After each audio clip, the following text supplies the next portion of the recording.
It's Jeff here, Handcycle Tips and Tricks. Today we're going to pick up in maintenance where we left off after chain maintenance. We're going to take the front wheel off and remove the cassette and the cassette hub and clean all that out, lubricate it, put it all back together, and you guys should be comfortable doing that on your own after the video. Alright, let's get this thing going. Alright guys, so first thing we need to do is make sure our parking brake isn't on. Open up these guys right here. You'll have one on each brake caliper. It's to release the tension so you can slide the wheel out. Open up your quick release lever and just slide your wheel right out. Next thing we're going to do is take out the skewer, hold one side, turn the nut, or whichever way you prefer.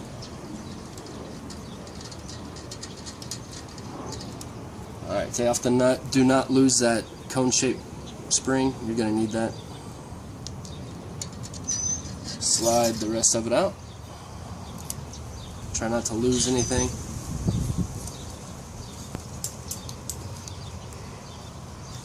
Then we're going to take our chain whip and our cassette tool. Line up the splines, just set it in there. And for the cassette, I always put this on wrong the first time, so just try and bear with me.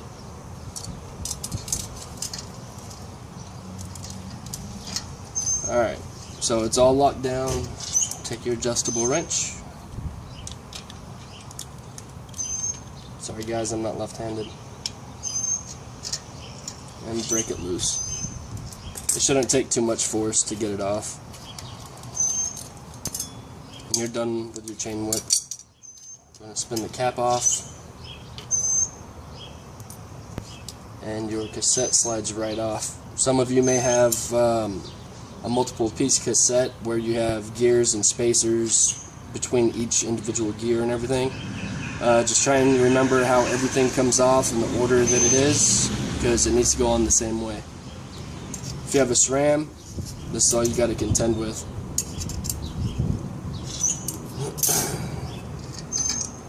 Alright, now to get into the hub, you're going to need, I believe it's a 5mm Allen key.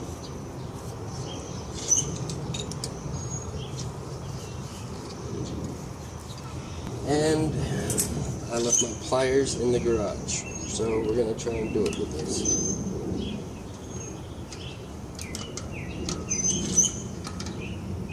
Alright, I'm going to have to grab my pliers. So I got my pliers, and it's just to hold this other side. Don't bite down too hard because you'll end up, oh shit, there we go. You'll end up biting into the aluminum over here. You'll end up cutting your finger. Alright, so take this cap off on this side.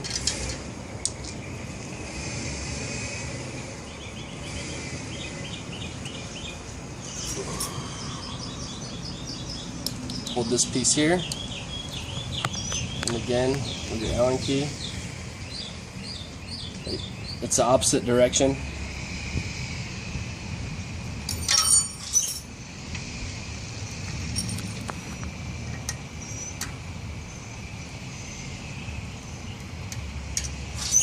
Alright, take that off, set it aside, and then you'll be able to slide this out. Now, when you take this out, to get all this cleaned out, all I did was take a dry rag and wiped everything out, all the little ridges inside and this part of the cassette hub. And then I used this multi-purpose heavy-duty grease and used a fair amount of it and greased everything back up. And for reassembly, it's exactly the same, just reverse order. If you decide you want to take this apart further, by all means. I have no reason to, so I'm not going to worry about it.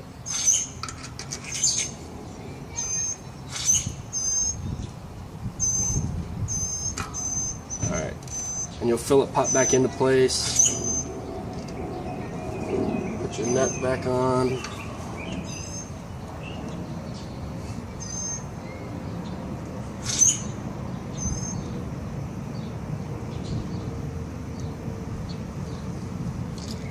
this cap back on this side.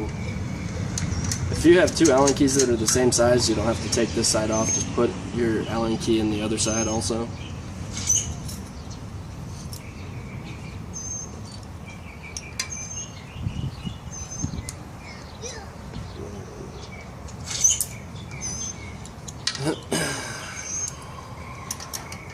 Again, hold this side.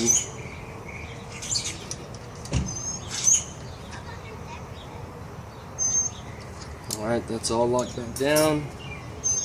I'm putting the cassette back on. You'll see there's cutouts. Same cutouts are on your cassette hub. Just line it up, slide it back on.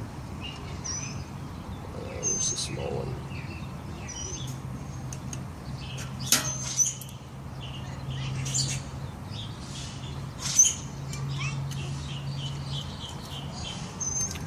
And then your cassette nut.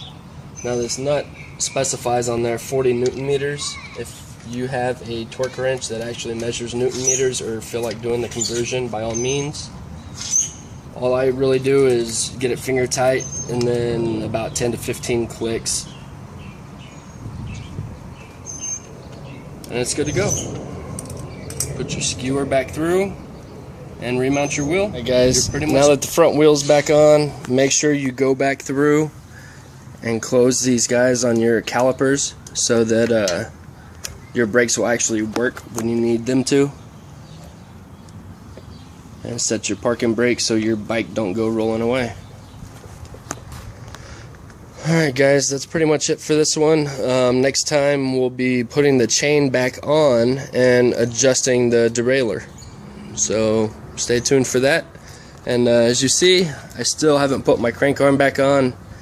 I just got to the hardware store today to get screws and a tap for the crank arm. But either way, I'll make a video for that also. That way you guys can at least see how I do it. It may not be the most professional way, but it's the way I know how to do it. And say hello to Crazy Kitty over there taking it up. Alright guys, have a good one.